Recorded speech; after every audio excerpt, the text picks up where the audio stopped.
The gunshot cracked through the Nevada heat before Marcus Brennan understood his body was supposed to fall. One moment, the September sun pressed white hot against Virginia Street. The next, a 9-year-old girl slammed into his leg hard enough to send him sideways. The bullet meant for his chest tore through her shoulder. Instead, a spray of crimson catching the light like some obscene firework. She collapsed. No sound escaped her lips during the fall, just that awful silence children make when pain steals their breath. Stone dropped to his knees, the pavement hot enough to burn through denim. His hands scarred, tattooed, too large for anything delicate, pressing against the wound, swallowing her small shoulder. Blood pumped hot between his fingers. Too fast. Way too much. Her eyes fluttered open, brown meeting his blue, and in that fragment of a second he saw it. She knew she was dying. But instead of screaming, instead of calling for her mother, she leaned close, her voice barely threading through the chaos erupting around them. "Take care of Mommy."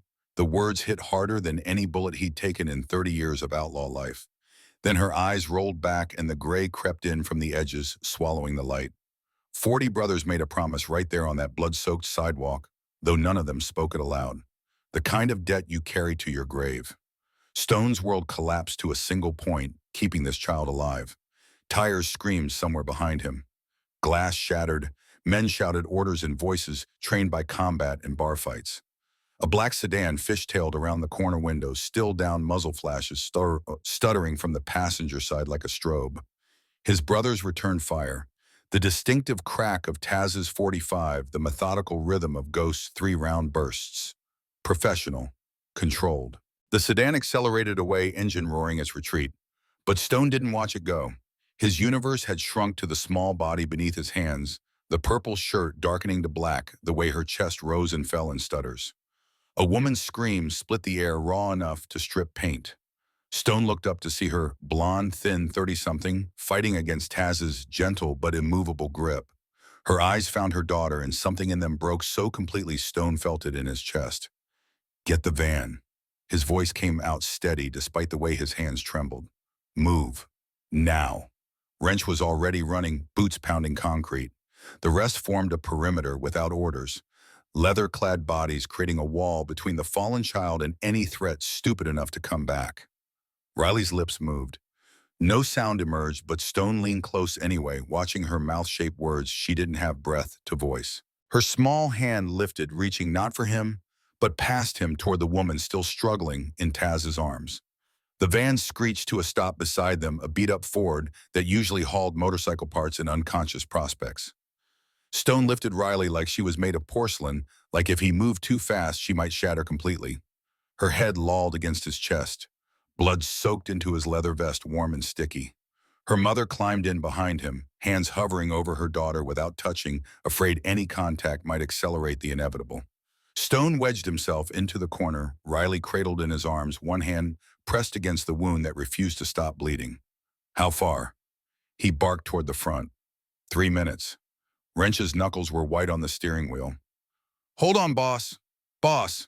President of the Reno chapter for 12 years. Men listened when Marcus Brennan spoke. Territory disputes ended when he decided they ended. But none of that mattered worth of a damn when you were watching a 9-year-old bleed out in your arms. Riley's eyes opened again, clearer this time. Too aware. She looked at her mother first, then at Stone, and her mouth shaped a single word. "Sorry." The mother grabbed her daughter's hand, gripping like she could anchor the child to life through sheer will. Her voice cracked down the middle. "You're going to be fine. We're almost there. Baby, stay with me." Riley's gaze drifted to Stone. He saw the question there, the one she didn't have enough air to ask. He pressed harder on the wound, felt her small gasp against his chest. "Hold on, little fighter. You just hold on." The van ran 3 red lights. Wrench laid on the horn so long it became a single sustained scream, cutting through afternoon traffic. Behind them, 4 motorcycles roared in formation, Taz Book's Ghost Lucky flanking the van like a military escort. Stone had carried dying men before, held brothers while they bled out in desert rest stops and parking lot ambushes. He'd learned to recognize the moment life decided to leave that subtle shift, when the body stopped fighting. Riley made that shift. Her breathing changed, became shallow, sporadic. Her skin took on a translucent quality, blue veins showing through like a map of small rivers. Stone found himself praying for the first time since his daughter's funeral 15 years ago. The hospital emerged from the heat shimmer like a mirage. Renowned Regional Medical Center, its emergency bay doors already opening as if the building itself sensed their approach. Wrench didn't slow for the entrance. He took the turn, hard tires shrieking, and slammed the brakes in the ambulance zone. Stone hit the ground running. Riley pressed against his chest. Blood had soaked through his shirt, dripped down his jeans, left a trail of dark drops on white concrete. 9-year-old GSW to shoulder. His voice carried the command tone from a lifetime ago. Marine Corps combat engineer barking coordinates. Heavy arterial bleeding approximately 12 minutes since impact. The automatic doors burst outward. Medical staff poured through a gurney materializing between them. Stone laid Riley down his hands, leaving bloody prints on white sheets. Her eyes found his one more time. The doors marked authorized personnel only swallowed her. Stone stood there, hands still raised like he was holding something blood-drying sticky between his fingers. Emma Parker collapsed into a plastic chair, her whole body shaking. Stone's brothers filed in one by one, ignoring parking regulations and hospital policy, forming a protective ring around the woman who just watched her daughter take a bullet. The waiting room fell silent. Other patients stared at the wall of leather and patches at the death's head emblems riding between shoulder blades. A security guard touched his radio but didn't speak into it. Stone looked at his hands. Riley's blood had settled into the lines of his palms, dark against pale scars. He'd been shot twice, stabbed once, broken more bones than he could count. But he'd never felt helpless like this. Taz appeared beside him, voice low. Cops are rolling. They'll want statements. Let them come. That was Iron Scorpion's, Viper's crew. Stone had known the moment he'd seen that black sedan Victor cross behind the wheel. Old enemy, older grudges, months of tension finally erupting into the violence everyone had seen coming. I know, they're going to pay for this. Not yet. Stone's jaw tightened. First the kid lives, then we handle business. 72 hours earlier, Emma Parker had been choosing between electricity and groceries. The decision tree had become familiar. If she paid the electric bill, they'd eat ramen for a week. If she bought actual food, they'd go another month with intermittent power doing homework by streetlight. When the sun went down early, she chose food. She always chose food. Riley had lost weight over the summer, her ribs starting to show through her shirts in a way that made Emma want to scream at the universe for its casual cruelty. The Silver Star Diner smelled like burnt coffee and decades of grease that no amount of cleaning could erase. Emma's shift started at 5 a.m., ended whenever Carl decided he'd gotten enough work out of her for minimum wage plus tips that barely covered bus fare. Her white sneakers had worn through at the heels. 3 months ago, she'd stuffed cardboard inside to extend their life. But the cardboard was disintegrating now, leaving her feet blistered by the end of every double shift. Carl watched her from behind the register, his eyes lingering too long on her body when she bent to wipe tables. She'd learned to position herself carefully, always aware of where he stood, always keeping distance between them. She needed this job. He knew she needed this job. The breakfast rush brought the usual crowd: construction workers ordering massive portions, businessmen grabbing coffee to go, truck drivers who left quarters as tips. Emma smiled, poured refills, pretended she wasn't calculating how many more hours until she could pick Riley up from the library. Mrs. Chen, the librarian, didn't mind that Riley spent entire days there during summer break. Didn't mind that the 9-year-old was basically living in the nonfiction section, teaching herself advanced mathematics from college textbooks because the school material bored her. Riley had her father's intelligence.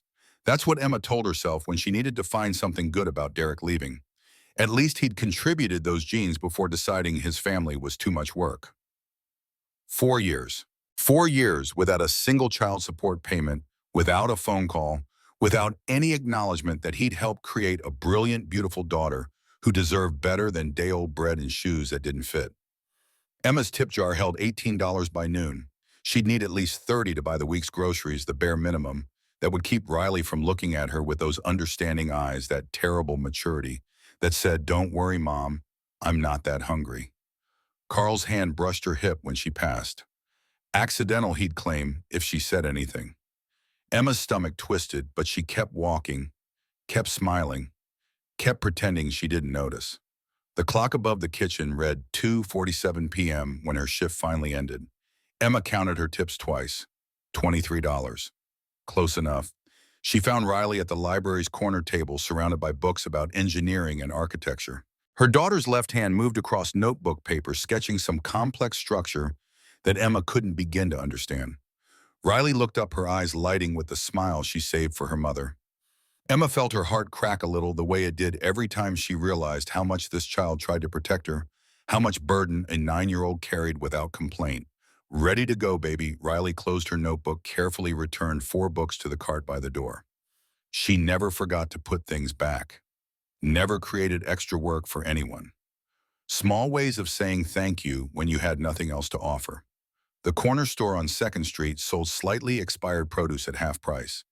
Emma knew which manager would let things slide past the date on the package, which cashier wouldn't question why she counted exact change from a Ziploc bag. 2 apples, 1 loaf of bread, peanut butter, $12.37. Riley carried the plastic bag, swinging it slightly against her leg. Her shoes were too small. Emma had noticed that morning the way Riley's toes pressed against the fabric. Another problem for the pile marked later: when there's money, when things get better. When never seemed to arrive. They walked past the dead neon of an abandoned casino, past a pawn shop with barred windows, into the neighborhood where rent came cheap because safety wasn't guaranteed. Emma normally avoided 2nd Street. Too rough. Too many stories about muggings and drug deals and violence that spilled into daylight. But she was already late for her second shift at Murphy's. 15-hour days, 6 days a week. Survival through relentless forward motion. Riley's hand found hers, small fingers squeezing once. Emma looked down at her daughter, at the way she'd learned to be invisible, to take up minimal space in a world that demanded too much from both of them. The sound hit first. 6 big engines rolling like sustained thunder vibration, traveling through concrete into bone. Emma felt Riley's hand tighten. Motorcycles rounded the corner, chrome catching late afternoon sun. 6 men in leather vests, patches on their backs, proclaiming allegiance Emma recognized from news broadcasts and police warnings.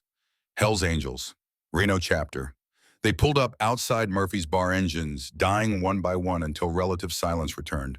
The men moved with casual confidence, the kind that came from knowing the world would step aside. Emma gripped Riley's shoulder, steering her toward a narrow alley. Distance, safety, invisibility. Riley caught her foot on a crack in the sidewalk. The plastic bag slipped from her small hand, apples spilling across concrete with sounds too loud in that sudden quiet. One rolled toward the motorcycles, bouncing twice before coming to rest near black boots. Emma's breath stopped. One of the men turned. Big, maybe 6'3" shoulders, like he'd been built for fighting. Gray streaked his beard, his eyes blue pale, the color of winter sky, found Riley first, then tracked to Emma. Just a second, maybe less. But in that fragment of time, Emma felt the weight of his attention, the way you feel lightning before it strikes. Then the black sedan appeared at the end of the block. Windows already down, metal catching light in ways that made Emma's survival instincts scream. The big man with the gray beard reached for something at his belt, but Riley was already moving. Emma would replay that moment for years, trying to understand what her daughter had seen that everyone else missed. The angle of the car, the glint of gunmetal. The way the big man's body language shifted from relaxed to combat-ready in a microsecond. Riley sprinted 3 steps and threw herself at the man's leg. The first shot cracked the air, then 3 more in rapid succession.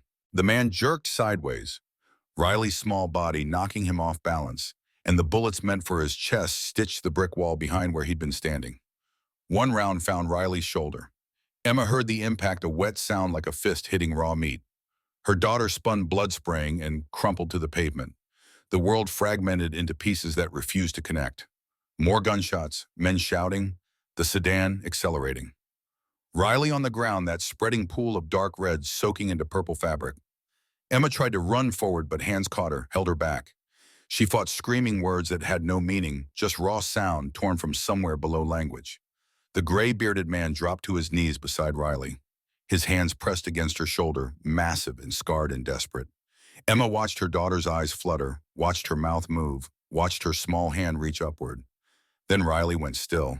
Marcus Brennan had been 14 when he took apart his first motorcycle engine, 16 when he rebuilt it, 18 when he scored high enough on the SATs that MIT offered him a full scholarship despite his father working as a mechanic and his mother cleaning houses.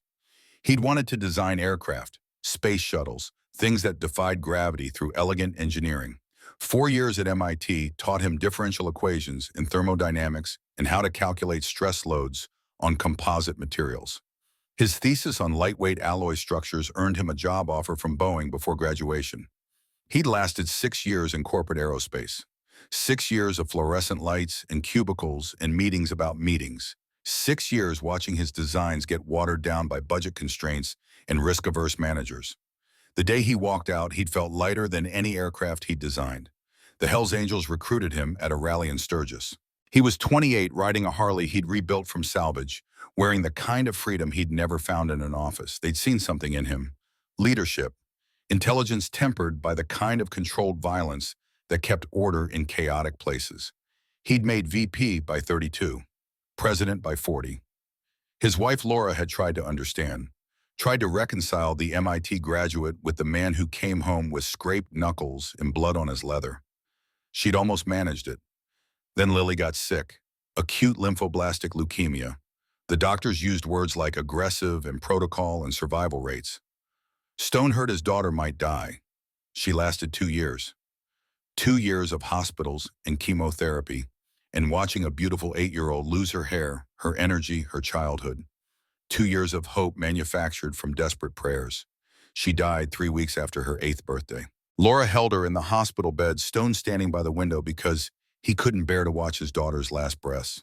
The marriage lasted 6 more months. Laura couldn't look at him without seeing Lily. Stone couldn't look at Laura without seeing his failure to save what mattered most. The divorce papers arrived on a Tuesday. Stone signed them in the clubhouse, surrounded by brothers who understood that some pain couldn't be numbed by whiskey or violence or forward motion. 15 years had passed since Lily's funeral. Stone had aged into the gray beard and the lines around his eyes.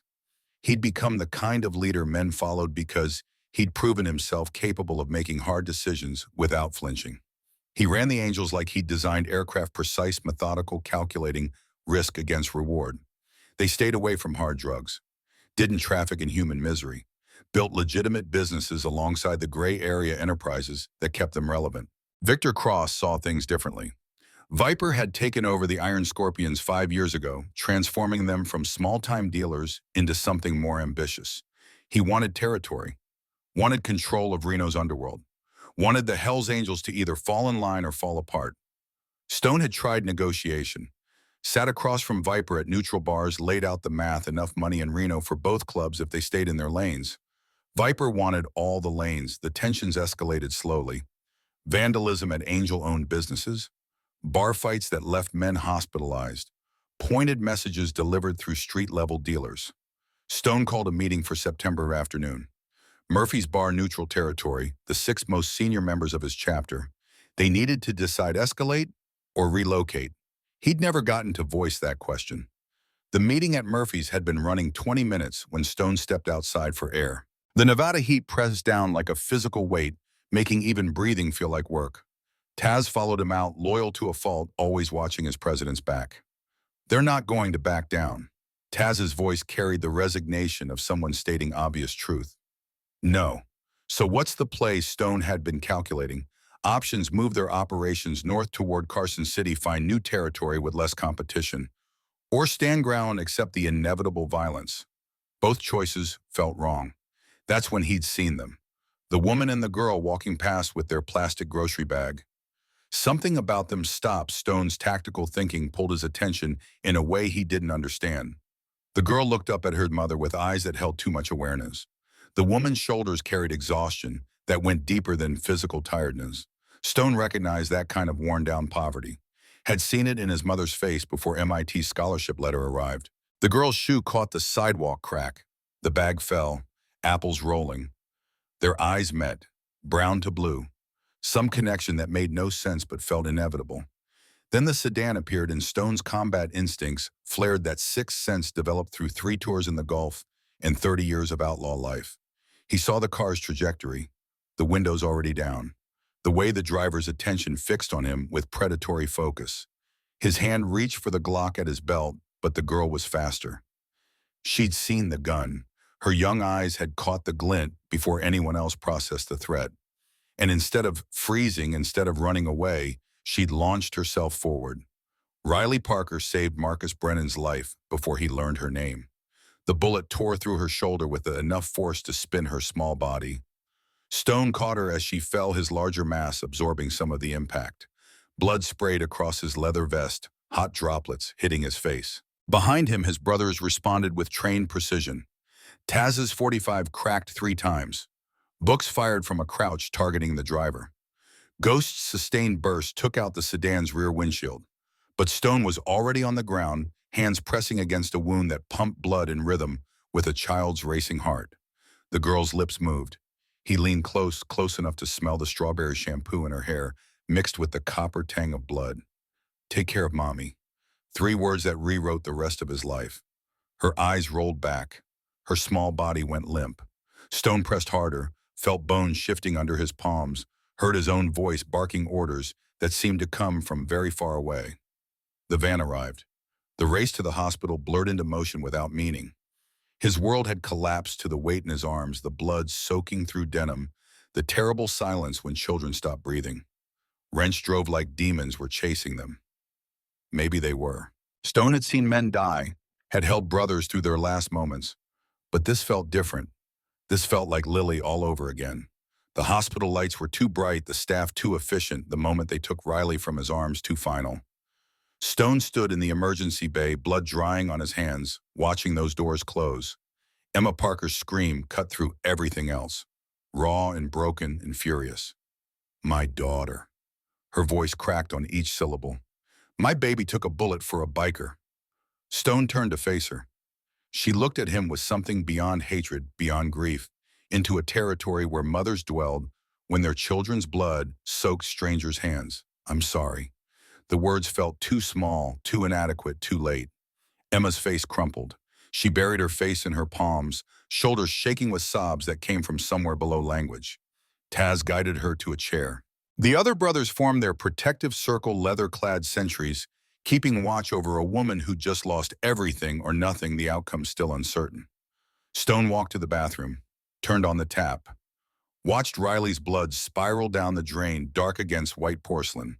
His reflection in the mirror showed a man who'd aged decades in 20 minutes. Graybeard, deep lines, eyes that had seen too much violence. But it was his hands that held his attention. Stained red despite the soap, despite the scrubbing, despite desperate attempts to wash away what couldn't be undone. Lily had been 8 when she died. Riley was 9. The universe had given Stone a second chance to save a daughter, and he'd failed before he even knew her name. He dried his hands on rough paper towels, walked back to the waiting room, took up position, standing against the wall because sitting felt wrong, felt like acceptance of helplessness. The clock above the nurse's station moved too slowly. Minutes stretched into hours. Other patients came and went. The waiting room's fluorescent lights buzzed with insects trapped behind plastic panels. Stone's brothers brought coffee that tasted like burnt cardboard. Emma took a cup but didn't drink, just held it like she needed something to grip. 2 police officers arrived. Sergeant Tom Walsh, 52, a weathered face that had seen Reno's worst and learned to negotiate with its devils. "Mr. Brennan." Stone straightened, preparing for interrogation he'd endured countless times over 3 decades. "Need to ask some questions about the shooting." "Ask." Emma surged to her feet, coffee cup clattering to the floor. "My daughter is in surgery, 9 years old. In surgery because someone tried to murder him." Her finger stabbed towards Stone. "And somehow my little girl saw it coming, pushed him out of the way, took the bullet meant for a criminal." The accusation hung between them, true and unbearable. "Ma'am, I understand. Do you?" Emma's voice climbed higher, pressure releasing. "Do you understand what it's like to watch your child bleed? To know she sacrificed herself for someone she's never met?" Stone met her eyes, found no defense that would matter, just raw honesty. "No, I don't, and I'm sorry. There's nothing I can say that makes this okay." Emma's anger collapsed into grief. She sank back into the plastic chair, hands covering her face. Walsh pulled Stone aside, voice low. "Iron Scorpions, Victor Cross behind the wheel." Stone kept his tone neutral. "Rest were his lieutenants. You sure positive? This is war now, not yet." Stone glanced toward Emma, toward the woman whose daughter might die because of rivalries she never asked to be part of. "First the kid lives," Walsh nodded slowly, understanding the code, even if he didn't approve. We'll need formal statements from everyone. After the surgery, the sergeant looked at the wall of leather and patches at men who'd made careers of avoiding cooperation with law enforcement. But this was different. A child. Innocent. The kind of line even outlaws didn't cross. Fair enough. Hours crawled past. The waiting room emptied, refilled, emptied again. Stone's brothers maintained their vigil, silent sentinels keeping watch. Emma stared at nothing, hands twisted together in her lap. Stone found himself praying again, bargaining with a god he'd stopped believing in after Lily's funeral. Take me instead. Let her live. Whatever debt this creates, I'll pay it. The automatic doors opened. A young doctor emerged, still wearing blood-spattered scrubs. The dark stains made Stone's chest tighten. Emma and Stone reached the doctor simultaneously. She's alive. The words punched through everything else. Stone felt his knees weaken, felt 15 years of grief and guilt shift slightly. The bullet missed major arteries by millimeters. She lost significant blood volume, but we stabilized her. Can I see her? Emma's voice cracked on every word. Soon. She's in recovery, still sedated, but there's something you need to know. Stone braced for the other shoe, the complication that always followed small mercies. The bullet damaged nerve clusters in her shoulder. We repaired what we could, but we won't know the extent of permanent damage until she regains consciousness. She might recover full function. She might not. The words settled like stones. A 9-year-old girl who'd saved a stranger's life might never regain full use of her left arm. Emma's breath hitched. Getting her here when you did saved her life. The doctor looked at Stone directly. Another 5 minutes of blood loss and we wouldn't have been able to resuscitate. Small comfort. Stone had delivered Riley to the hospital alive, but potentially broken. Thank you. Emma's whisper barely carried. Thank you for saving her. The doctor nodded, professional mask, slipping enough to show the exhaustion beneath. You can see her in about an hour. We'll have her in a private room by then. He walked back through those authorized personnel doors, leaving Emma and Stone in the aftermath of survival that felt too much like failure. Taz appeared beside Stone. She made it. Yeah, close one, boss. Stone looked at his hands again, still seeing Riley's blood despite washing. Wondered if he'd ever stop seeing it, too close. Emma stood alone, staring at the doors that had swallowed her daughter. Stone wanted to say something, offer some reassurance that transcended the violence that had brought them together. But words felt cheap, empty, insufficient. So he stayed silent, keeping watch alongside Emma Parker, both of them waiting to see what price Riley would pay for his survival. The waiting room clock marked 1 hour, then 2. Finally, a nurse appeared, clipboard in hand. Riley Parker's family. Emma rushed forward. Stone followed, uncertain of his place but unable to stay behind. She's awake, still groggy from anesthesia but stable. Room 347. They walked through sterile hallways, past doors marking other emergencies, other families waiting for other outcomes. The hospital smelled like antiseptic and desperation. Room 347 sat at the hallway's end. Emma entered first, Stone hanging back in the doorway.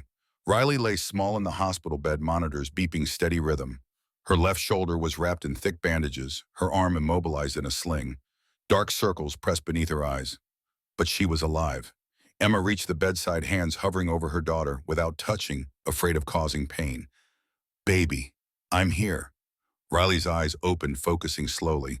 When she saw her mother, something in her young face relaxed. Mom. Her voice came thin, stretched. Did I die? No, sweetheart. You're safe. You're in the hospital, but you're going to be okay. Riley's gaze drifted past Emma, finding Stone in the doorway. Recognition flickered across her features. Did you die? The question landed with the weight of stones. Stone stepped into the room, moving carefully, keeping distance. No, because of you. Riley processed this, her young mind working through what it meant to have saved someone. My arm won't move. Emma's face crumpled, but she held herself together. The doctors said there's some damage. They'll help you heal. Physical therapy. It takes time. Stone watched this 9-year-old girl absorb the price of her heroism. She'd thrown herself in front of a bullet and survived, but she'd lost something in the exchange. Emma turned toward him, then her expression complex fury and gratitude and confusion warring for dominance. Why would she do that? Her voice dropped low, meant for Stone alone. She's 9. She didn't know you. Why would she risk everything for a stranger? Stone had no answer. Had been asking himself the same question for 3 hours. Riley spoke before he could attempt a response. Because he looked at me. Both adults turned toward the small voice from the hospital bed. When I dropped the apples. She paused, gathering strength. He looked at me. Not through me. At me. Like I was real. Emma's breath caught, and I could tell. Riley's young eyes held certainty that defied her age. He's a good person, even if he's scary. Stone felt something crack in his chest, some wall he'd built after Lily died.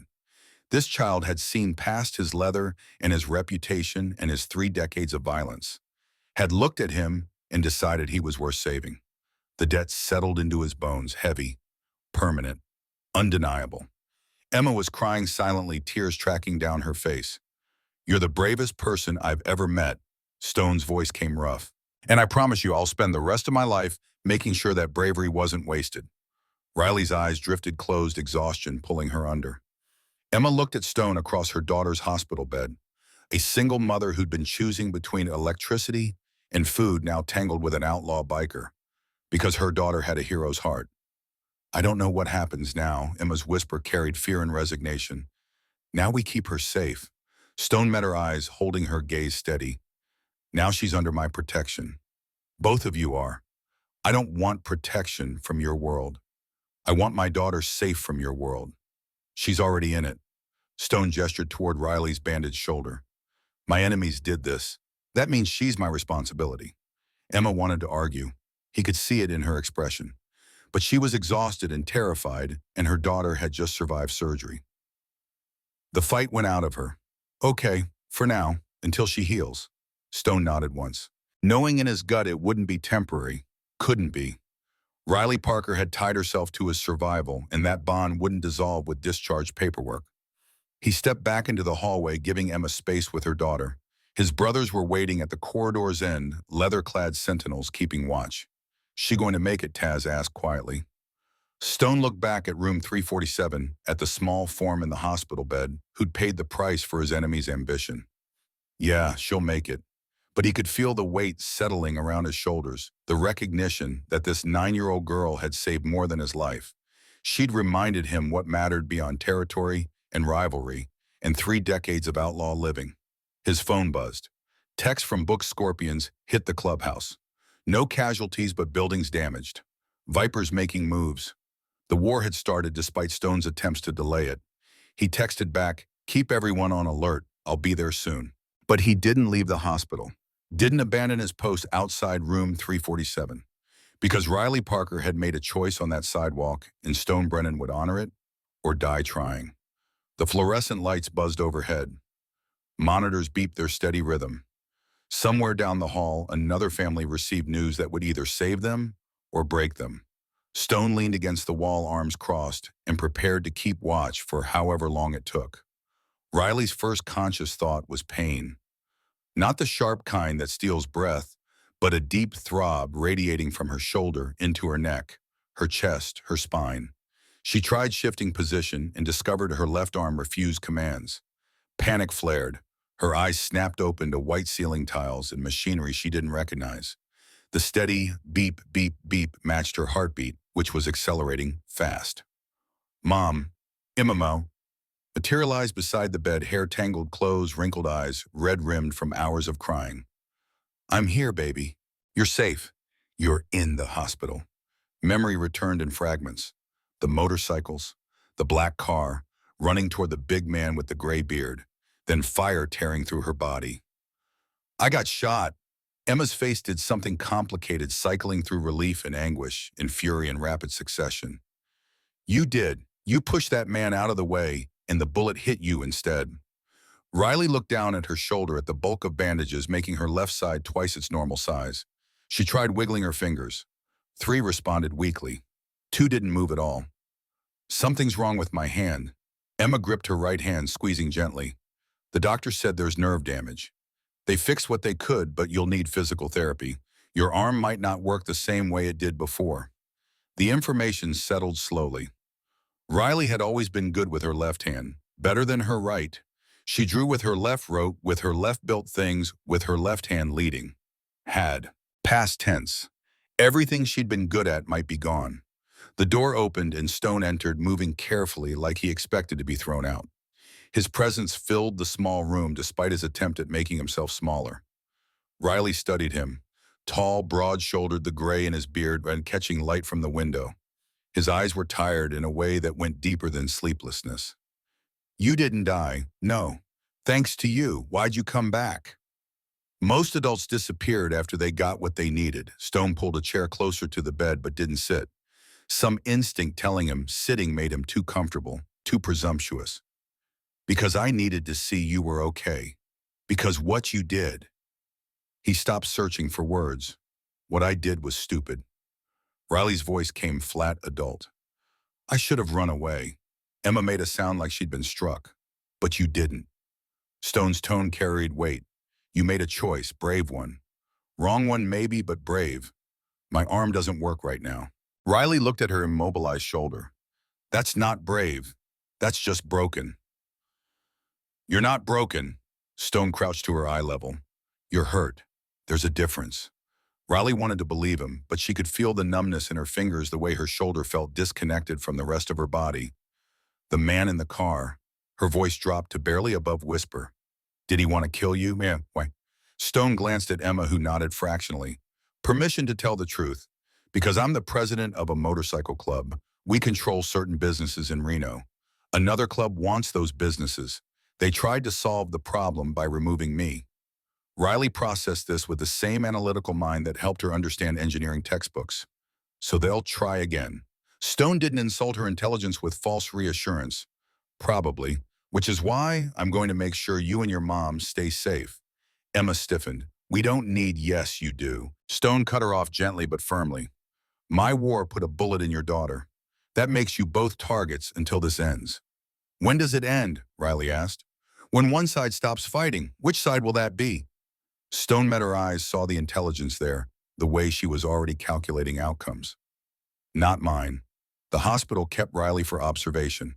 6 days of nurses checking vitals, doctors assessing nerve damage, physical therapists doing initial evaluations that made her shoulder scream. Stone's brothers rotated through in shifts. 2 angels outside her door at all times, leather vests and hard eyes discouraging anyone from approaching without clearance. Emma protested initially. The hospital administrator protested louder. But after a man in stolen scrubs was intercepted near Riley's floor on day 3, protest died. Wrench brought magazines about motorcycles and cars, explained combustion engines with patience that surprised Emma. Riley listened intently despite the pain medication making her thoughts fuzzy. Books arrived with fantasy novels, stories about young heroes facing impossible odds. He didn't read them aloud like she was a child, just left them stacked on her bedside table with a note. These helped me when I was scared. Lucky taught her card tricks using only her right hand, adapting techniques on the fly. His sleight of hand was mesmerizing. Riley watched his fingers move and tried to memorize the patterns.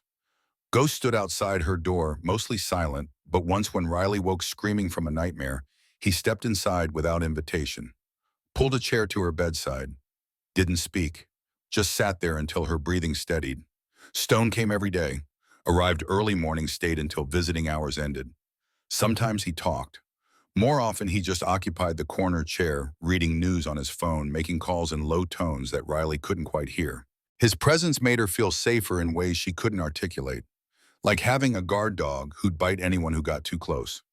On day 4, Emma finally asked what had been bothering her since the shooting. The hospital bills. Her voice stayed level through sheer will. Riley's surgery, the private room, all these medications. I don't have insurance. I can't afford this. Stone looked up from his phone. It's handled. What do you mean handled? I mean you won't receive bills. It's taken care of. Emma's jaw tightened. I don't accept charity from criminals. Good thing I'm not a criminal then. Stone's tone stayed mild. I own several legitimate businesses. Custom motorcycle shop, security services, tow company. All legal, all profitable. You're the president of the Hells Angels. Also legal. We're a registered motorcycle club. Emma wanted to argue, but exhaustion made it difficult.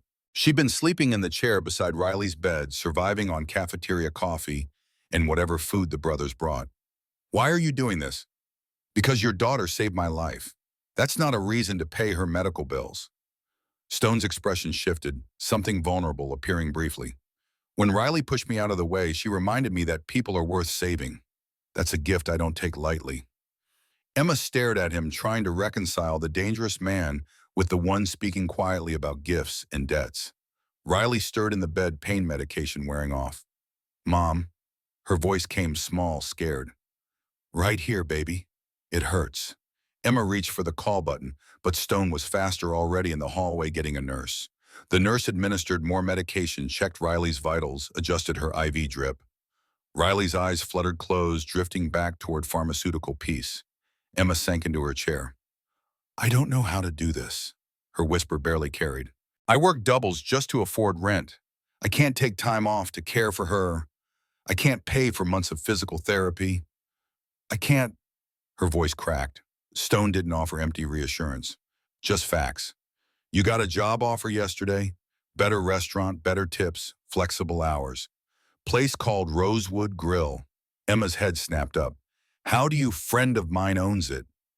He's looking for experienced servers. Pays 20 an hour plus tips. You work lunch shifts so you're home when Riley gets out of school. I didn't apply there. He's willing to interview you anyway. Emma wanted to refuse on principle, but 20 an hour would change everything. Actually afford groceries, keep the lights on, maybe save something for emergencies. This friend, he's part of your club. He's someone I trust. Stone held her gaze. And before you ask, no strings attached. You earn the ball or you don't. Your choice. Why would he even consider me? Because I vouch for you. Because you've raised a daughter who understands sacrifice. That says something about character. Emma felt tears threatening and pushed them back. I can't accept this. Yes, you can. Stone's voice gentled. Riley's going to need months of recovery, physical therapy 3 times a week, follow-up appointments. Someone needs to be there for her. That someone is you. So let me help make that possible. You don't owe us anything. Yes, I do. The certainty in his tone left no room for argument. A debt like this doesn't disappear. Later that night, Emma found Stone in the hallway during shift change. The corridor was empty, just fluorescent buzz and distant beeping from other rooms. Thank you. The words came hard. For helping with the job, for paying the bills, for keeping watch. Stone nodded once. That man who shot Riley. Emma's voice dropped. The other club president, what happens to him? He goes to trial. Stone kept his expression neutral. The police have him in custody. Him and 3 others from that car. And if he gets out, he won't. How do you know? Because the evidence is overwhelming and the DA wants this conviction. Stone's jaw tightened. And because my brothers are ensuring nothing interferes with the legal process. Emma heard what he wasn't saying. The angels were applying pressure, making sure justice happened through official channels rather than unofficial ones. I'm scared. She admitted what she'd been carrying since the shooting. Not just of them coming back, of what this means for Riley. She's 9 and she's already been shot. What kind of life is that? Stone had no comfort to offer because Emma was right to be scared. He'd brought violence into their lives through proximity alone. I can't promise you safety. His honesty was brutal but necessary.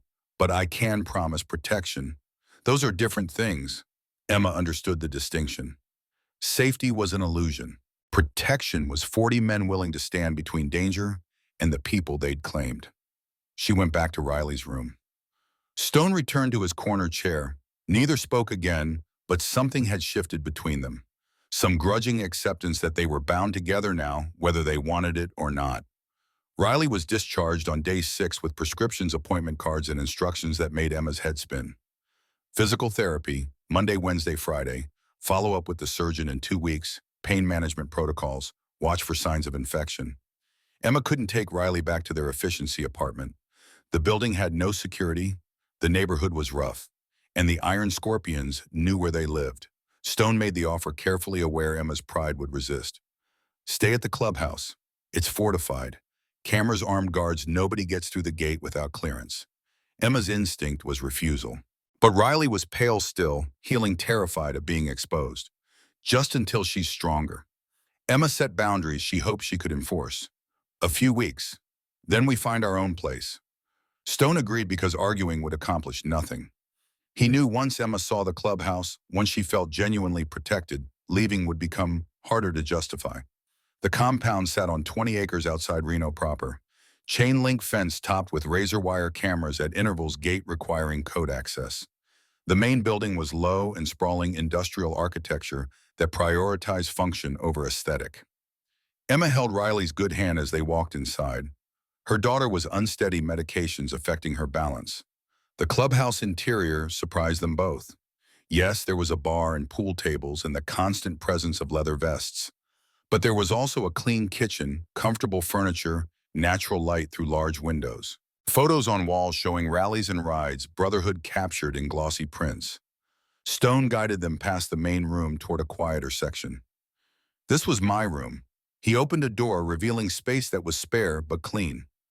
Double bed, small bathroom, attached lock on the inside of the door. You'll have privacy. Nobody comes back here without permission. Where will you sleep? Riley asked. Couch in the common area.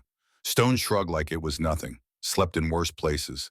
Emma wanted to refuse, but Riley was swaying on her feet, exhausted from the discharge process. Just for a few weeks, Emma repeated her boundary. However long you need. Stone stepped back, giving them space. Emma helped Riley into the bed. Her daughter was asleep within minutes, body finally relaxing in the absence of hospital sounds. Emma stood in the doorway looking at her daughter's small form, the bandages still visible above the blanket.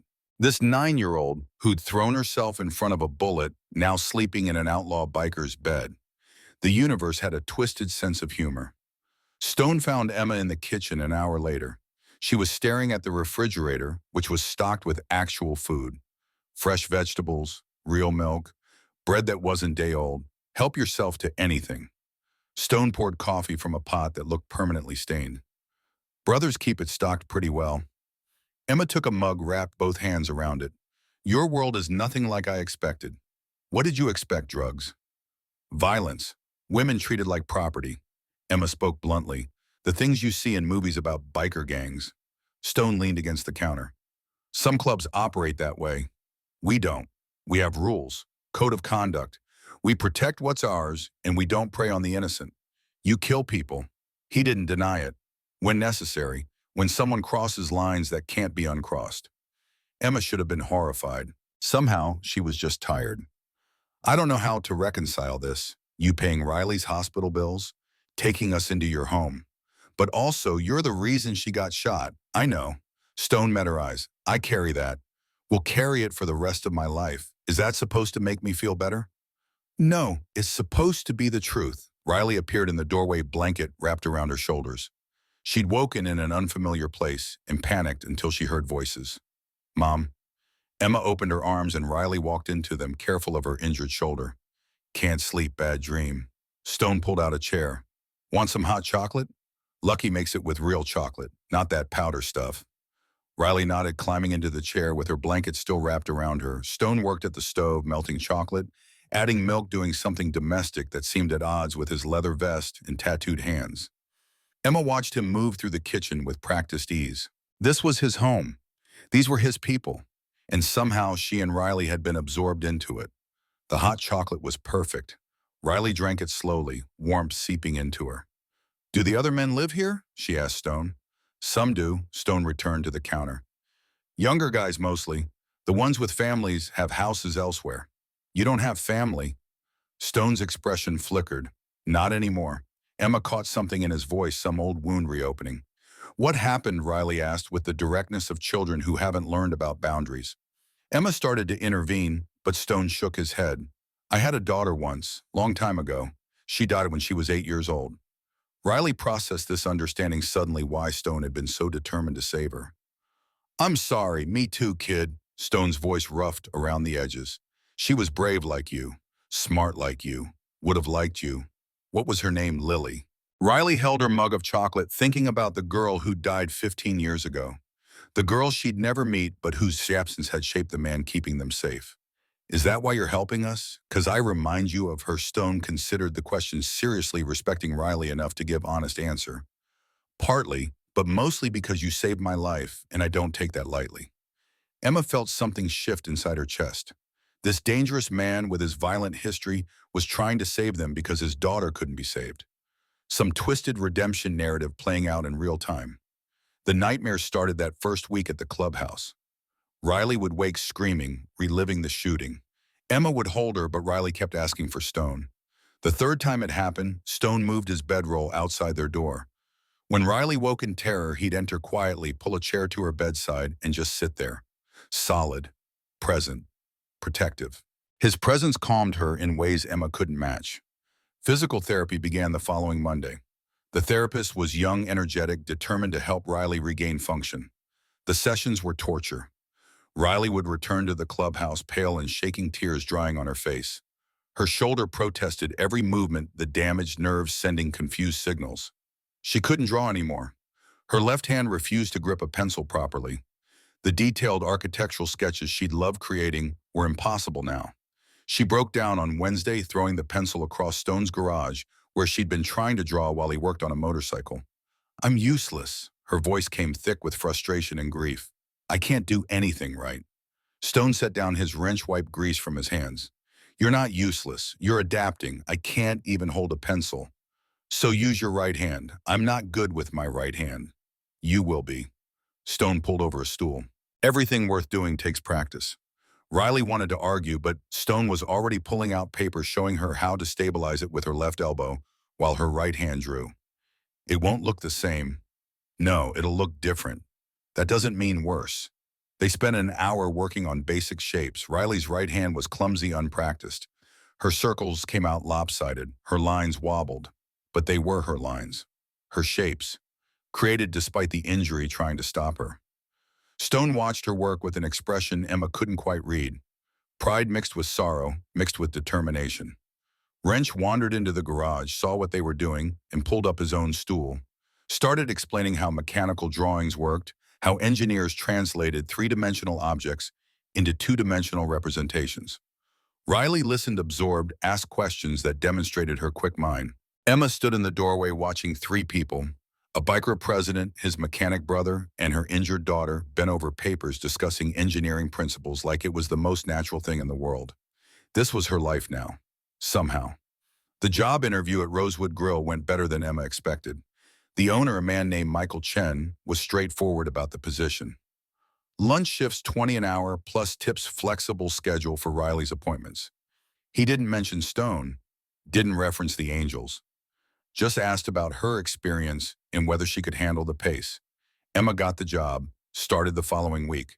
The tips were better than Silver Star by a factor of 3. She could actually afford groceries without calculating which bills to skip. The 6-month advance on rent at their apartment remained a mystery Emma chose not to question too deeply.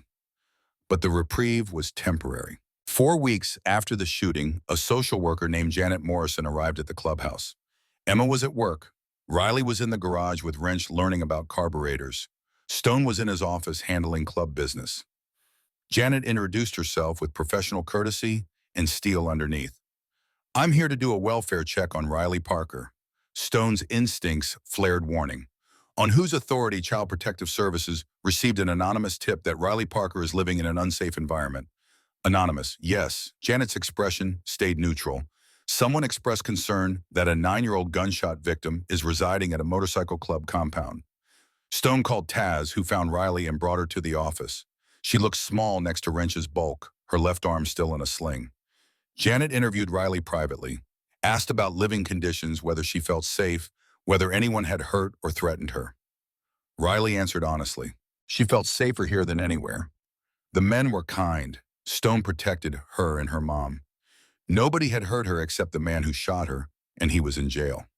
Janet then toured the compound, noted the security measures, the clean kitchen, the room Stone had given up for Emma and Riley, examined Riley's physical therapy records, her medical appointments, Emma's new employment.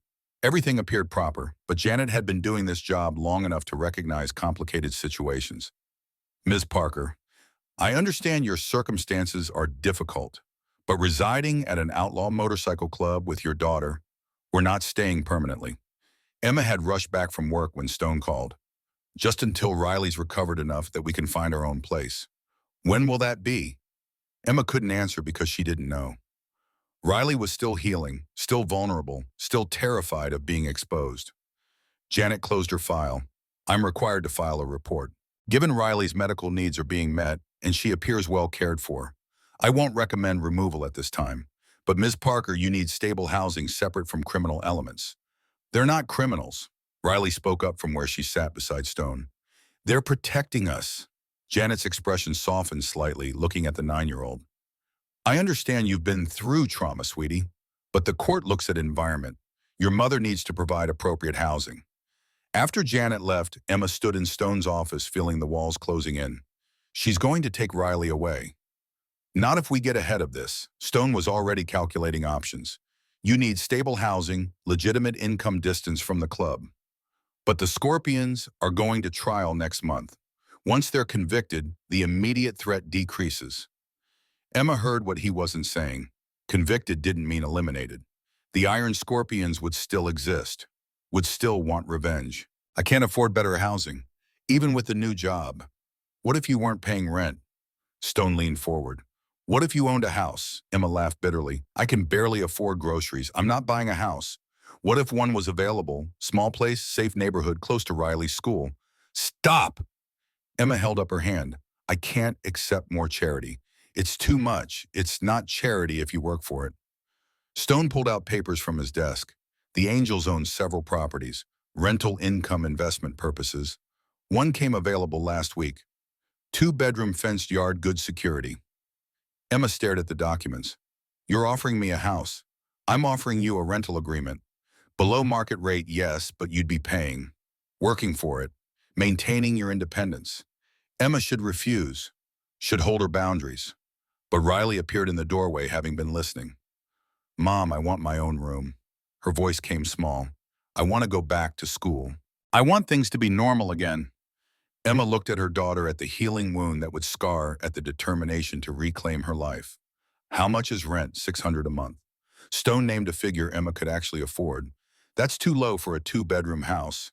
It needs work. You'd be helping me out by occupying it. Emma didn't believe him, but she was drowning, and he'd thrown a lifeline. 1-year lease. She set her terms.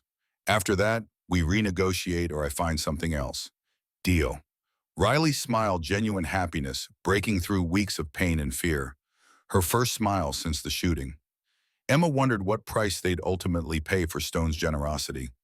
Nothing came without cost in this world. But watching Riley's excitement about having her own room, about some semblance of normal life, Emma decided some debts were worth carrying. The trial was set for November. District Attorney wanted Riley's testimony. The child who'd witnessed everything, who'd taken a bullet, whose perspective would seal the conviction. Emma wanted to refuse. Riley had been through enough. Making her relive the trauma seemed cruel, but the DA was persuasive. Without Riley's testimony, certain charges might not stick. The shooters might walk on technicalities. Riley made the decision herself. I'll do it. Her voice stayed steady. I want to help. Stone and Emma both tried to talk her out of it, explained how defense attorneys would try to confuse her, make her doubt what she'd seen. Riley remained firm. I know what happened. I'll tell the truth. They prepared her over the following weeks. The DA brought a child psychologist who helped Riley process the trauma while maintaining clear memories. The sessions were exhausting. Riley would emerge pale and quiet, retreating to her room at the new house. Emma had moved them in 2 weeks earlier. The house was small but clean. The neighborhood exponentially better than their old efficiency apartment. Riley had her own room decorated with posters of spacecraft and architectural drawings. Stone visited frequently, checking security, bringing groceries, helping Riley with her physical therapy exercises. Emma noticed how comfortable her daughter had become around him, how Riley would sit close while they worked on motorcycle drawings, how she'd ask his opinion on her engineering sketches, how she'd started calling him Stone without the fear that had colored their early interactions. Late one evening after Riley had gone to bed, Emma found Stone on the front porch. The house had a small yard with a fence, exactly as he'd promised. She sat beside him on the steps. The trial is in 3 days. I know. She's terrified. I know. Emma wrapped her arms around herself against the October chill. What if they go after her on the stand? Try to make her seem unreliable. Then I'll be in that courtroom reminding them who they're dealing with. Emma looked at him. You can't threaten defense attorneys. I don't need to threaten anyone. Stone's voice carried certainty. Just need to be present, visible, making sure everyone understands Riley has protection. Emma should object to the implied violence. Instead, she felt grateful. I don't know how to thank you. For everything. The house, the job keeping us safe. You don't need to thank me. Stone met her eyes. Riley gave me something I thought was gone. Purpose beyond the club. Reason to be more than just the president. What did she give you? He was quiet for a long moment. Hope that I could still be someone's father. The words landed between them, heavy with meaning. Emma realized she'd been wrong about Stone. He wasn't just helping them from guilt or obligation. He was trying to save them because saving them meant saving himself. Riley called from inside nightmare, jolting her awake. Emma and Stone both stood. He gestured for her to go first, following behind like a protective shadow. Riley sat up in bed, breathing hard, the familiar terror in her eyes. Emma held her while Stone pulled the chair close. They'd developed this routine, this unspoken choreography of comfort. Bad dream about the shooting, Stone asked gently. Riley nodded against her mother's shoulder. The trial is coming up. You're going to have to talk about it in front of people. That's bringing the memories back. I don't want to be scared anymore. Riley's voice came muffled. Being scared doesn't mean you're weak, Stone leaned forward. Means you're human. Brave people feel fear. They just don't let it stop them. What if I can't do it? What if I freeze on the stand? Then we'll ask for a recess and you'll try again. Stone's certainty seemed unshakable. No pressure, no judgment, just truth at your own pace. Riley pulled back from Emma, looking at Stone. Will you be there in the courtroom every second? Stone's promise carried weight. You look at me if you get scared. I'll be right there, Riley nodded. Breathing steadying. Okay, I can do it if you're there. Emma watched this exchange, watched her daughter draw strength from a man who'd been a stranger 2 months ago. Watched Stone offer the kind of steady presence Riley's biological father had never provided. The trial loomed 3 days away. The Iron Scorpions waited in their cells, and Riley Parker prepared to face her trauma in front of judge and jury. The courthouse steps looked impossibly steep to Riley. November morning cold bit through her jacket, the one Lucky had bought her with reinforced shoulders to accommodate her healing injury. 6 weeks since the shooting. Her left arm had regained 60% function, according to the physical therapist. The remaining 40% might never return. Emma held her good hand, squeezing gently. Stone walked on Riley's other side, his presence creating a buffer between them and the media cameras already gathering. The reporters shouted questions. Riley kept her eyes forward, focusing on the doors ahead. Inside meant safety. Inside meant controlled environment. Inside meant facing the men who tried to kill Stone and succeeded in nearly killing her. The courtroom smelled like old wood and fear.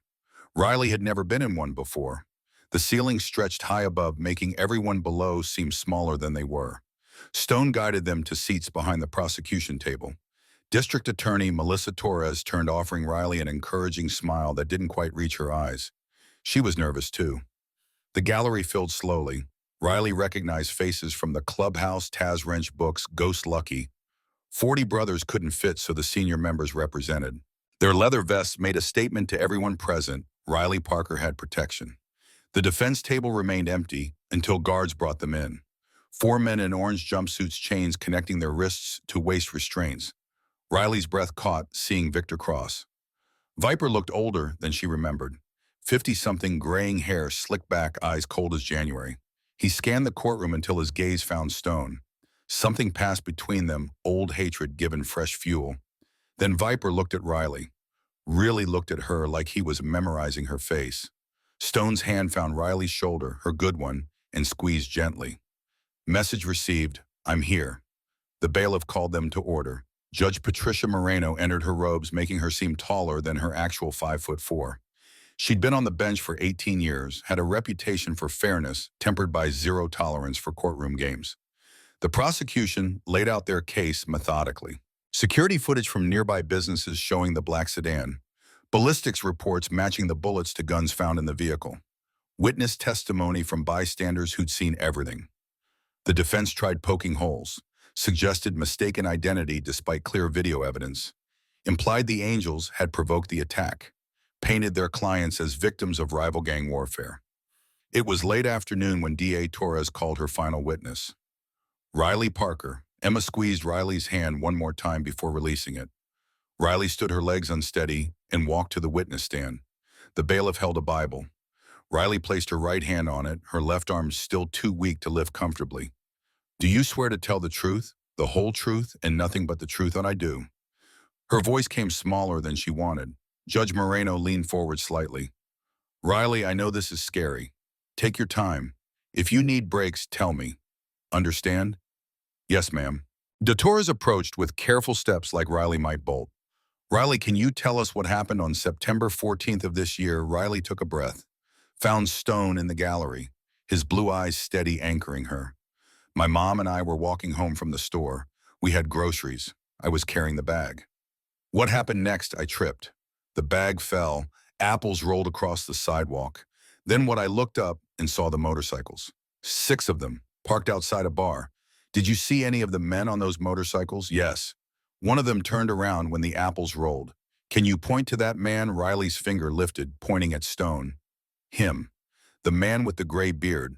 The man you later learned was Marcus Brennan, president of the Hells Angels Reno chapter." "Yes." "What happened next, Riley?" "A car appeared, black sedan. I saw it at the end of the block." "What made you notice the car?" Riley's hands twisted together. "The way it was moving. Fast, but controlled. Like it had a target." "Did you see anything about the car that concerned you?" "The windows were down. I saw metal. A gun." "What did you do when you saw the gun?" "I ran toward Mr. Brennan." "Why?" "Because the gun was pointing at him, and I knew he was going to die if I didn't do something." "So you pushed him?" "Yes." And then Riley's voice dropped to nearly a whisper. "Then fire went through my shoulder. I heard the shot after I felt it. Everything got really loud and then really quiet." Defense attorney Marcus Webb stood for cross-examination. Mid-40s, expensive suit, the kind of lawyer who specialized in making children doubt their own memories. "Riley, you said you saw a gun. How far away was the car?" "I don't know exactly. Maybe half a block." "Half a block. That's quite far for a 9-year-old to identify a weapon, isn't it?" "I have good eyes, but you were scared, weren't you?" "Yes. Fear can make us see things that aren't there. Maybe you saw something reflective, something shiny, and your frightened mind." "I saw a gun." Riley's voice firmed. "Black metal, someone holding it out the car window." "You expect this court to believe that a 9-year-old child processed all this information and reacted in time to save Mr. Brennan's life?" "I didn't think about it. I just did it." Webb paced, trying another angle. "Let's talk about Mr. Brennan. You'd never met him before that day, no. But now you live in a house he provides. Your mother works at a restaurant he arranged. He's helping us because I got hurt, or perhaps because your testimony is crucial to this conviction." "Objection." D.A. Torres stood. "Counsel is testifying. Sustained." Judge Moreno's tone carried warning. Mr. Webb asked questions. Webb shifted tactics. "Riley, are you afraid of Mr. Brennan?" "No, he's the president of an outlaw motorcycle gang. That doesn't frighten you. He protects us."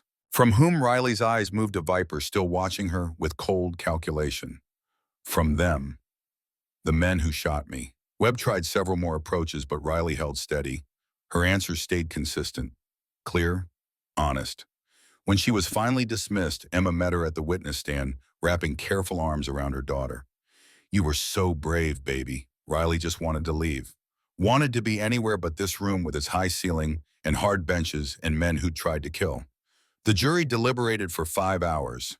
Riley waited in a private room with Emma and Stone picking at sandwiches someone brought, watching the clock move too slowly. When the bailiff finally called them back, Riley's stomach twisted into knots. The jury filed in. Not one looked at the defense table. Emma had read somewhere that was a bad sign for defendants. Good sign for prosecution. The foreman stood. Judge Moreno asked if they'd reached a verdict. "We have, Your Honor." "On the charge of attempted murder in the first degree, how do you find guilty?" The word echoed. Riley felt Emma's hand tighten on hers. The foreman continued through the charges. Assault with a deadly weapon. Guilty. Conspiracy to commit murder. Guilty. 8 counts total. 8 guilty verdicts. Judge Moreno scheduled sentencing for 2 weeks out, but indicated the range 25 years to life for Viper, similar sentences for his lieutenants. The courtroom erupted in controlled chaos. The Angels didn't cheer, that wasn't their style, but Riley felt the shift in atmosphere. Justice, official channels, victory without additional bloodshed. Viper stood as guards prepared to escort him out. His eyes found Stone one more time. This isn't over. The words carried despite the distance. She'll never be safe. Neither will you. Judge Moreno's gavel cracked. Mr. Cross another outburst, and I'll add contempt charges. But the threat hung in the air after Viper was removed. Riley felt it settling into her bones, cold and persistent. Stone leaned close to Emma. We need to talk, outside. The courthouse steps had cleared of media. Late afternoon shadows stretched long across concrete. Stone found a corner away from foot traffic. Viper meant what he said. His tone stayed level. He's going away, but the Scorpions still exist. They'll retaliate. When Emma's voice trembled. Could be weeks, could be months, but it'll happen. What do we do? Stone had been calculating options for days. You and Riley leave Reno. Fresh start somewhere safe. I'll provide funds, new identities if necessary. Emma stared at him. You want us to just disappear? I want you alive. And you, I stay. Handle what needs handling. Riley had been quiet listening. Now she stepped between them. No. Stone looked down at her. Riley, this isn't, I'm not leaving. Her voice carried the same determination that had sent her running toward danger 2 months ago. And neither is Mom. You don't understand the stakes. I understand that running means always running. Riley had thought about this during the trial, during the hours of waiting. If we leave, they'll find us eventually. Or we'll be looking over our shoulders forever. She's right, Emma spoke quietly. Running isn't safety. It's just different fear. Stone's jaw tightened. I can't protect you if you're here. I'm the reason they target you. Then maybe you need to let us protect ourselves. Riley met his eyes. You taught me adaptation. You taught me that brave people feel fear, but don't let it stop them. You're 9 years old. I'm 9 years old with 40 uncles who'd die before letting anyone hurt me. Riley had learned the language of this world, and a mom who's stronger than people think. And you. The word landed heavy between them. Stone crouched to her eye level. If you stay, things might get worse before they get better. I know. You might see violence I can't shield you from. I've already seen violence. Riley touched her healing shoulder. I'm still here. Stone looked at Emma, seeking permission or denial. Emma's face showed the war within her. Maternal instincts screaming to take Riley somewhere safe. Reality acknowledging that safety was illusion. If we stay, we're family. Emma spoke slowly, working through implications. Real family. Not just people you're helping temporarily. Stone understood what she wasn't saying. Commitment, permanence, legal protection. What are you proposing? Emma took a breath. Marry me. The words hung suspended in November air. Stone's expression shifted through shock to understanding to something else Riley couldn't identify. You don't mean that. I do. Emma's voice strengthened. Marriage gives you legal standing, makes you Riley's stepfather, creates protection through official channels instead of just club loyalty. You don't love me. I don't not love you. Emma's honesty was brutal. I don't know what I feel except that Riley needs you and you need us, and running away solves nothing. This is practical, extremely practical, not romantic. Romance is for people with simple lives. Emma gestured at the courthouse behind them. Our lives are not simple. Riley watched this negotiation, watched 2 adults trying to find solutions to impossible problems. Would Stone be my dad? She asked quietly. Both adults looked at her. Only if you want that kid. Stone's voice roughed around the edges. I want that. Riley spoke with absolute certainty. My real dad left. You stayed. That makes you more real than him. Emma felt tears threatening. So we get married for protection, for legal standing for Riley. She outlined terms like a business arrangement. We figure out the rest as we go. Stone stood looking at this woman who'd been choosing between electricity and groceries 3 months ago, now proposing marriage to an outlaw biker to protect their daughter. Their daughter. When had Riley become theirs instead of just Emma's one condition? Stone held Emma's gaze. If we do this, we do it right. Full commitment. No halfway measures. Riley deserves better than people who are just going through motions. Agreed. And if we're wrong, if this makes things worse, then we face it together. Emma extended her hand. Deal. Stone took at his scarred palm, engulfing hers. Deal. Riley smiled despite the circumstances, despite Viper's threat, despite the uncertainty of everything ahead, because this broken, rebuilt, chosen family was something worth fighting for. The wedding happened 2 weeks later at the Washoe County Courthouse. Small ceremony, just signatures and legal binding. Emma wore a simple blue dress. Stone wore his best jeans and a shirt without visible stains. Riley stood between them in purple, always purple, her healing arm free of the sling finally.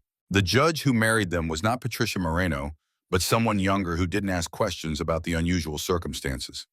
Do you, Emma Marie Parker, take Marcus James Brennan to be your lawfully wedded husband? I do.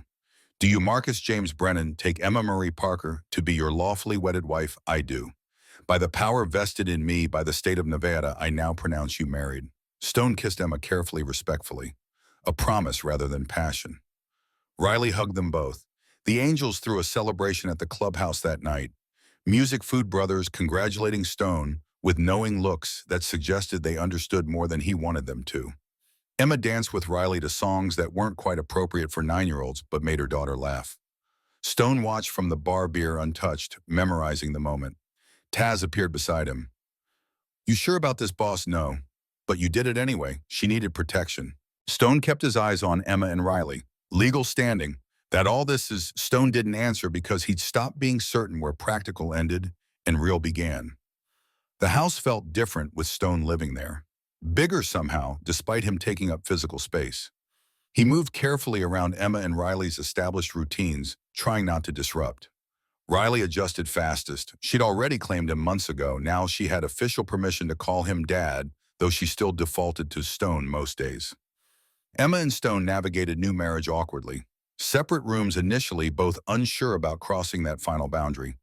They were partners in Riley's protection, comrades in an ongoing war, but lovers that required time neither was ready to claim. 3 weeks after the wedding, the threat materialized. Stone received a package at the clubhouse. No return address. Inside were photographs, Riley at physical therapy, Emma at work, their house from multiple angles. The message was typewritten. Viper has long reach, even from inside. Stone called emergency meeting. His senior members gathered, faces grim. They're still targeting Emma and Riley. Expected. Taz leaned back. What's the play? Stone had been calculating since opening the package. We eliminate the threat at its source, meaning the Scorpions need to understand consequences. Stone's voice carried the weight of decisions made. Permanent consequences. Ghost spoke quietly from the corner. War means more bloodshed, puts the family at greater risk. So does inaction. Stone met his enforcer's eyes. They sent a message. We respond. Books cleared his throat. Or we use legal pressure. Police can shut down their operations. Make life inside prison even harder for Viper. That's playing their game with their rules. Wrench shook his head. We need them broken, not inconvenienced. The debate continued for hours. Stone listened to his brothers argue strategy, weigh consequences, calculate risks. Finally, he raised his hand. Silence fell. We do both. Legal pressure through official channels, and we ensure the Scorpions understand that touching Emma or Riley brings their organization down. That's vague, boss. Lucky watched Stone carefully. What specifically are you proposing? I'm proposing we make it known that Riley Parker Brennan is untouchable. That harming her means every Scorpion, every associate, every connection faces consequences.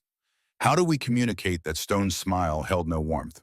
We arrange a meeting. Viper's second in command. Make our position clear.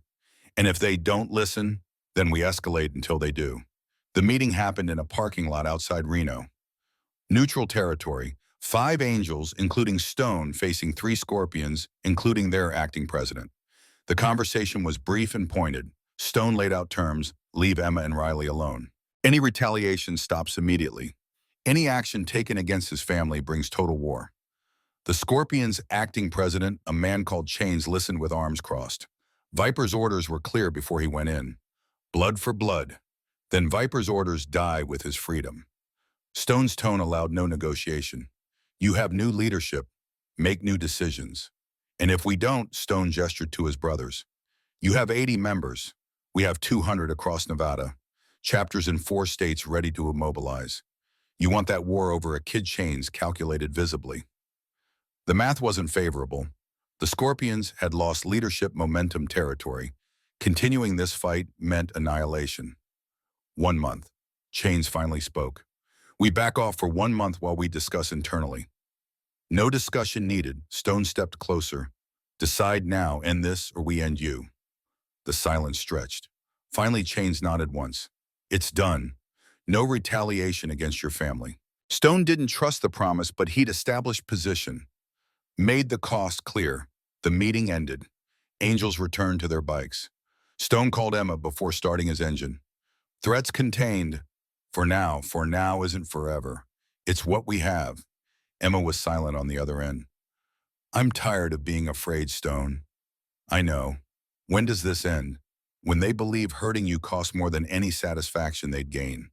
You think they believe that? Now Stone looked at the Scorpions retreating toward their own vehicles. I think we bought time. Maybe enough. The weeks following brought careful normalcy.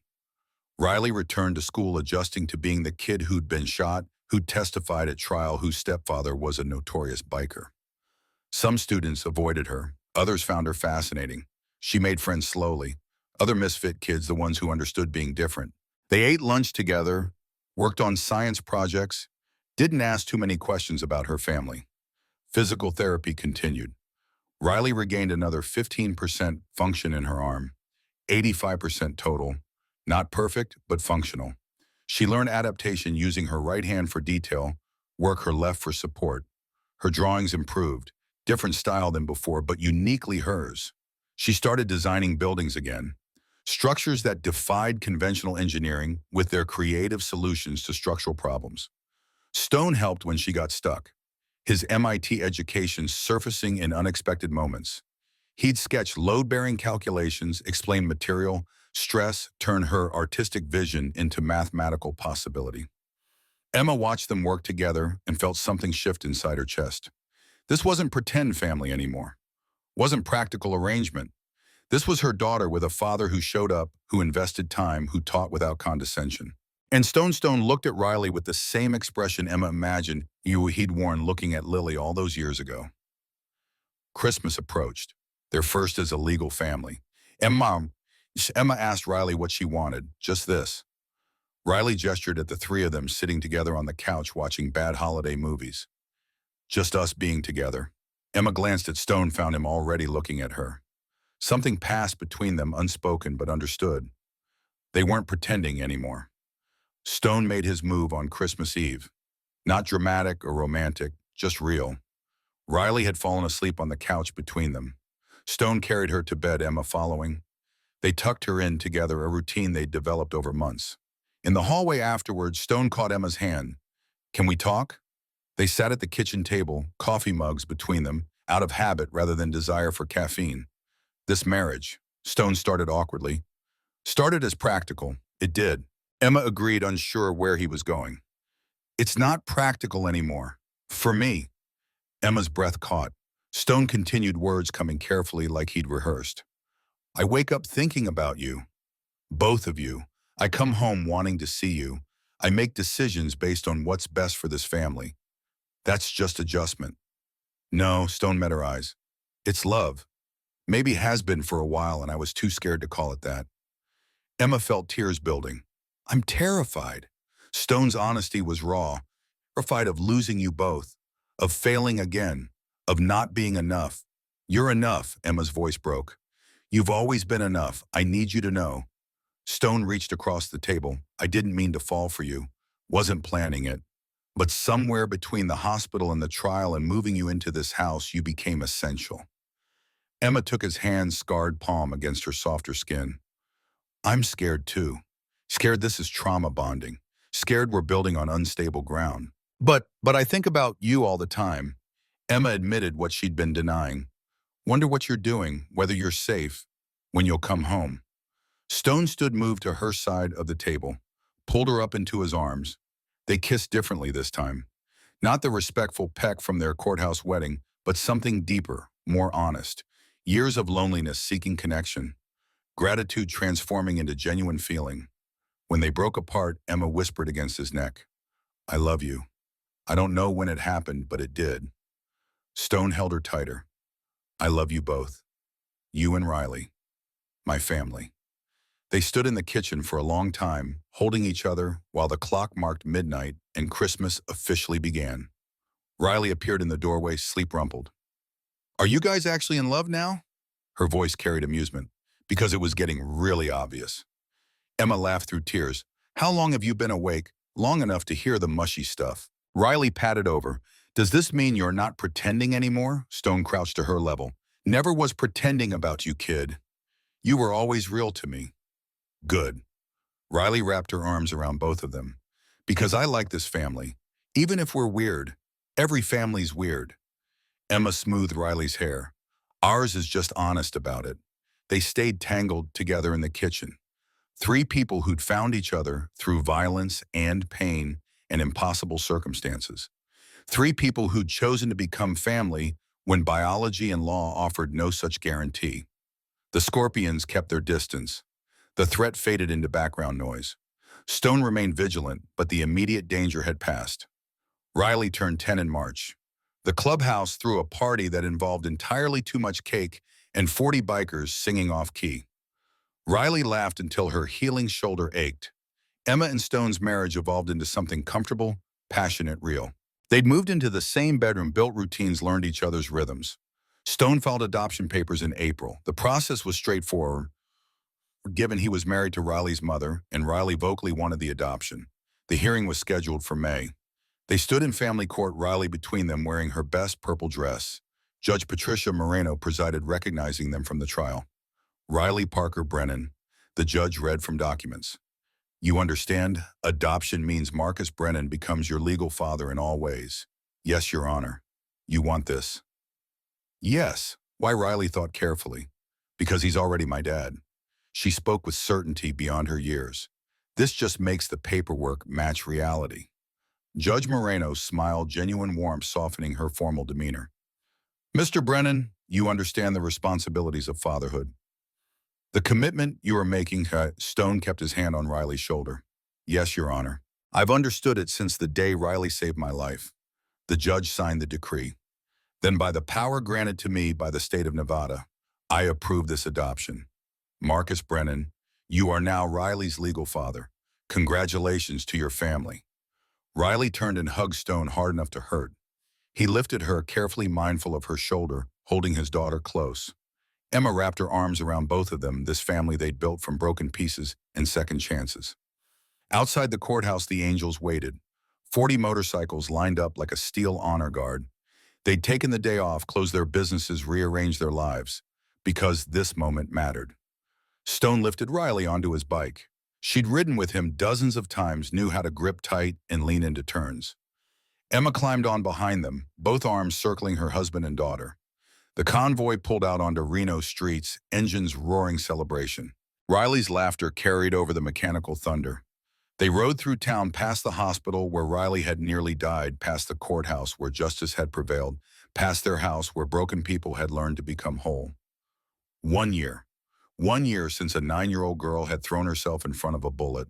1 year since Marcus Brennan remembered what it meant to be a father. 1 year since Emma Parker found strength in unexpected places. That evening, after the celebration quieted and brothers returned to their own lives, the family of three sat in their living room. Riley curled between Emma and Stone, working on architectural drawings while they pretended to watch television. Stone looked at his wife, at his daughter, at the life he'd never imagined having again. Emma caught his expression. What are you thinking that I'm grateful? Stone spoke quietly so as not to disturb Riley's concentration. For second chances. For courage that looks like a 9-year-old girl. For love I didn't deserve but received anyway.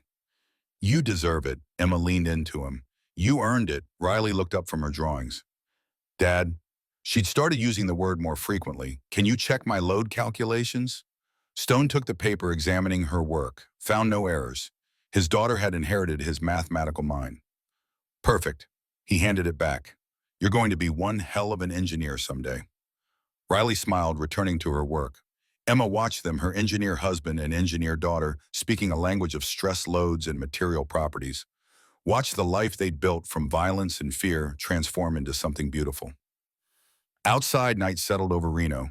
The city continued its complicated existence, mixing legitimate business with gray area enterprises, law-abiding citizens with outlaws finding their own code. The Parker Brennan family existed somewhere in that gray area. Not entirely conventional, not entirely criminal. Just three people who'd saved each other in the ways that mattered most. Riley finished her drawing and showed them both. A structure that defied gravity through clever engineering, beautiful and impossible, and somehow perfect, like their family. Stone pulled both his girls close, one arm around Emma, one hand resting on Riley's head. He'd lost Lily 15 years ago and thought that loss meant the end of fatherhood, thought his capacity for family had died with his daughter. But Riley had shown him otherwise, had taught him that family isn't just biology, it's choice, it's showing up, it's standing between danger and the people you love without hesitation. It's a 9-year-old girl seeing a stranger in danger and deciding he was worth saving. Emma kissed Stone's cheek, then Riley's head. Her family, her unexpected, impossible, beautiful family. They sat together as night deepened, three people bound by courage and choice and love. The world outside remained dangerous, the future uncertain. But in that moment, in that room, they had everything that mattered. Each other. Riley fell asleep between them eventually, pencil still in her hand, dreams probably filled with buildings that touched the sky. Stone lifted her gently, carried her to bed, tucked her in the way he'd done countless times now, the way he'd never gotten to do enough with Lily. Emma stood in the doorway watching. She saved us all, didn't she? Stone looked at Riley's sleeping face, peaceful and young and strong. Yeah, she did. They returned to their own room, to the life they'd built from pieces neither had expected to find, to the love that had grown in spaces left by loss. And outside, the angels kept watch. 40 brothers maintaining perimeter, ensuring threats stayed distant, protecting the president's family. Because in their world, family was sacred. And Riley Parker Brennan, the little girl who'd taken a bullet meant for their leader, was the most sacred of all. The story that had started with gunfire and blood ended with three people sleeping safely under one roof. Father, mother, daughter, chosen family, real family, the kind worth fighting for, the kind worth dying for, the kind worth living for.